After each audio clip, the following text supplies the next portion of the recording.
Hey, good afternoon, everyone. I know it's after lunch, so I need to do something to keep you guys engaged. So are you hearing me at the back? Okay, thanks. So I think I need to keep you engaged. So guess what? What I'm going to do is I think I'm not going to cause death by PowerPoint. So I'm not using any slides. It's just me talking using my voice and my Alexa here. So that's what we're going to do. So I think I want to keep you engaged. Let's stay with me, you guys. So I'm Uday Akkaraju. I'm a human-centered designer and also the CEO of a company called BOND.AI. So before we speak about how we apply human-centered design to create AI at our company, let's talk about humans first, right? So tell me, what is that basic thing that every human, you, me, want in this life? It's a philosophical question maybe, but it's a simple question. What do we really want? Every human wants their life to be enhanced, right? Everybody wants our life to be enhanced, live a better life. So to do so, what we do, we look for the right advice, we look for the right insights, we have the right conversations, but if we don't find the right insight quickly, we tend to take shortcuts.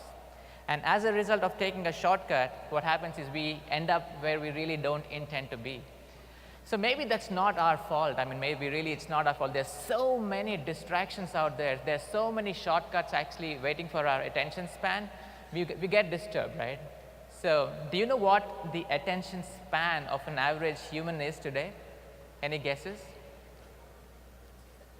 No, you're very far off. It's 8 seconds. It's 8 seconds. It's actually less than a goldfish. A goldfish has an attention span of 9 seconds, and we have 8 seconds. Few years ago it was 12 seconds. Now it's 8 seconds. Maybe it's just going down. So the thing is, what's happening here is attention span has become the currency of the internet companies. They're using your attention span as their currency because they tell they're actually designing personalized interfaces, but what actually they're doing is they're hijacking your psychological vulnerabilities and helping you take those shortcuts, and you're falling for that. So, that's what is happening today, right? So, imagine, I'll just give you an example. If you want to, it's my mom's 60th birthday, and I want to actually buy her a gift. And what do? I just go to Amazon, actually let them think what I really want, and get influenced by their shortcut and buy her a gift. What did I do? Instead of kind of spending time thoughtfully on thinking about a gift, I outsourced my thinking to somebody and I took that shortcut. That's what is happening. So that's not a big issue. My mom will be happy. It might not impact my life in any way if I'm outsourcing my thinking to Amazon. But there is a much, much bigger phenomena transpiring at the back, and nobody's observing that. We as a human species are losing one of our most important attributes which defines us as human, and we are losing that. You know what that is? Let me tell you. So in that example I gave, for buying a gift for my mom, ideally what I should have done is I should have actually put myself in her shoes, think like what she's feeling, think like what she needs, and I should have bought a gift. But I haven't done that. So that ability of us putting ourselves in somebody's shoes, thinking from their perspective, is a great cognitive task for humans, and we have actually mastered that over a long lifespan. And that is called empathy. And we are actually losing that aspect. It's not me telling that, but there are so many studies. There's a huge report put by psychologist Sarah Conrad, 72 different studies over a span of 30 years, which says humans are actually losing empathy, and especially our young college students, there is a huge decline in empathy. There is 40% decline in our younger generation, which is crazy. Empathy, has been the pillar, right? Empathy has been pillar. It identifies us as human, and it has been the greatest source of enhancing our intelligence. And interestingly, when empathy is going down, there are also reports that our intelligence is going down. If you actually want to see, that's called the reverse Flynn effect, and all our IQs have been dropping since 2000 onwards. So it's crazy, and they attribute the drop in empathy and drop in intelligence towards the rise in mobile technology, people getting addicted to technology and having less and less conversations. So we are fundamentally built on actually having conversations, and we are not having conversations, and then that's why this phenomenon of intelligence or empathy is actually dropping. So people say, I mean, all these singularity experts say that AI will one day take over humanity. I think it's not AI becoming more intelligent than human. If it happens, it's because humans losing our humane abilities, right? So the biggest problem today, technology, there's a lot of advantages, but the biggest problem is it's creating an empathy gap for us. So I think we really have to ask this question. All technology companies has to ask this question: how can we reverse this? How can we recalibrate society? How can we reclaim our conversations in this technology age? That's the questions we need to ask. And I think the solution to that, that's why we all are here today and all for the next 3 days. The solution for this is how we design the future voice interfaces. Because if the old conversation taught us empathy, the new conversation also has to teach us empathy, right? So that's, I think, voice interfaces have a massive, massive potential, because undoubtedly we will be speaking more to Alexas, more Siris, more Google Homes, more voice assistants in the future, because they are becoming the front end of technology, right? And they have massive potential in helping us bridge the gap between that virtual and physical social structures. So at our company, this has been our premise. I mean, we really want to enable this behavioral shift to happen. And I'll give you some demos today. I mean, I'll give you some examples how we are doing this in 3 different scenarios. But right now, we apply this empathy engine only to financial institutions, only to banks, to help them enhance the lives of their consumers financially. So, but I mean, it can be applied to anything. It can power any voice assistant. So let's start with some simple examples, and I'll show you 3 scenarios. Let's start with simple and then go to the complicated ones. So I'll ask my Alexa. I have an Alexa here with me. So I'll ask it some basic questions to start with, and say, Alexa, ask Bond, what's my balance? You have $15,603.60 in your checking account. I forecast you can save $320 this month. Think you can beat that? You saw that?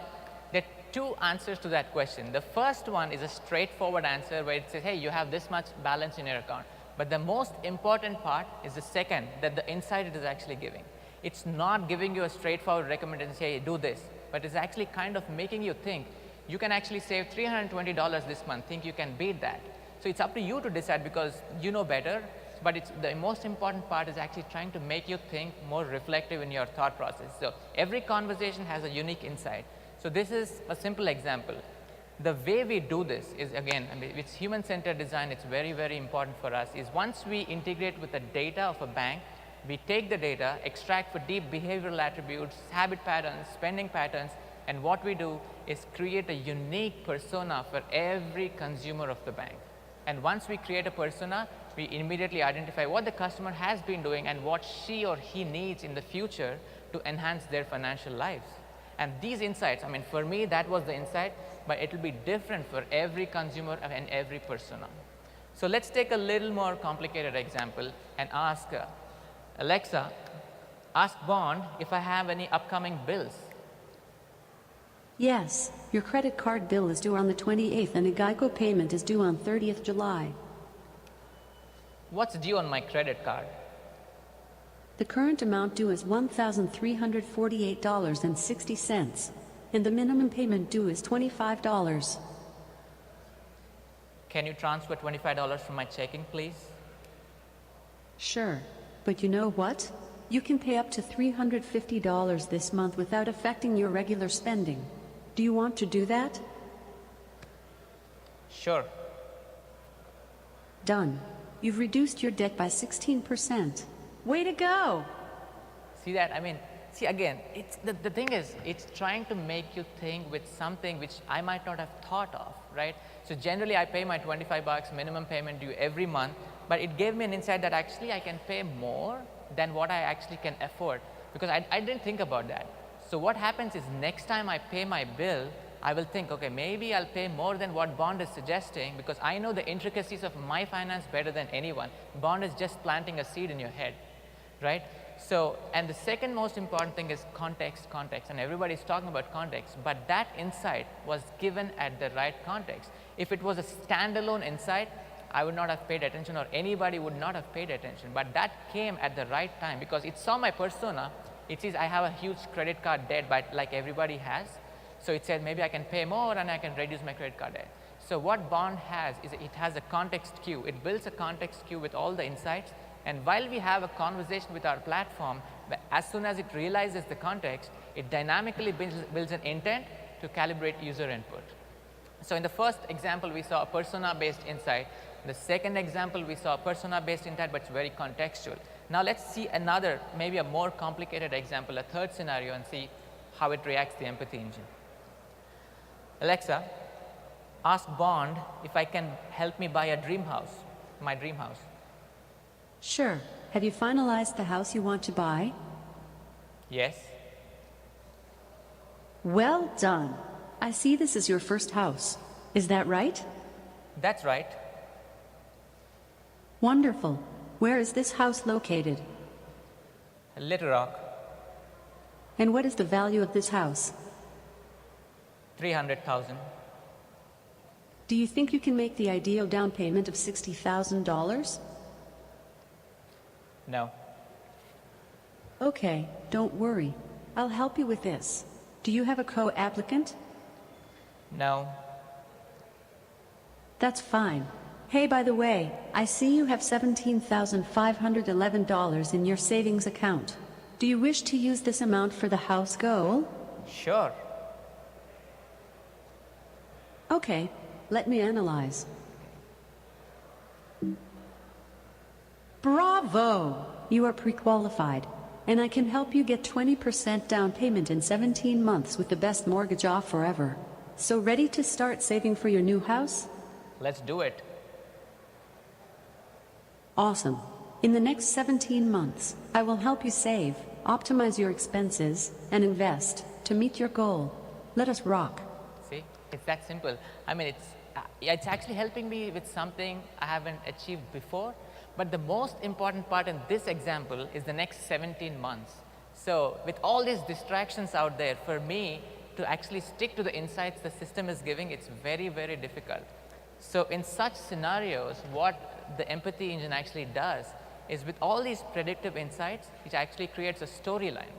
Because the thing is, in such scenarios, just nudging doesn't work, just insights don't work, because nudges have a very short lifespan. You need something which has a continuity so that you actually stay in the context always. So storytelling is the best way. The empathy engine has something called a neural story generator. So it actually creates a storyline based on all the insights, and it actually kind of keeps you in context. So I can ask any question or anything during my finances. It also actually tries to get me into context. So I can simply ask a question like, Alexa, ask Bond, how much can I spend next month? You can spend up to $3,440 next month. But don't worry, I will help you spend optimally and save to buy your new house. See, again, so it got me back to that context. So it knows my context. It's actually carrying this context to every channel. So you can chat or you can actually use your voice. The context still remains. That's the most important part. So what the empathy engine actually is doing is it's actually creating personas. It's actually contextualizing everything, and it's actually embedding you part of stories. Because story, I mean, if you see why stories is, today even in the US, almost 81% of the people are financially stressed. So financial education, financial literacy hasn't been working. I mean, the only thing that works is there has to be a behavioral change in you, and that can be possible over a continuous insights if you give it at a long term. So we actually call this story healing because it involves long-term goals, and the system is actually helping you achieve which you haven't achieved before. So what the system is actually doing by creating personas, embedding into stories, kind of giving you insights, is it's hyper-personalizing experience. It's putting the people in the center and creating hyper-personalized conversations around them. So that's very important. So it's using your data not to kind of influence you, but it's exactly doing the opposite. So the empathy engine is the more conversations you have with the empathy engine, the more reflective you become in your thought, and the more empathetic you become, because that's what we are already seeing with our users. 69% of our users have at least one question before they accept an insight. So what the empathy engine powered voice is doing is it thinks like you, it speaks in your style, but it is giving an insight which you couldn't think of.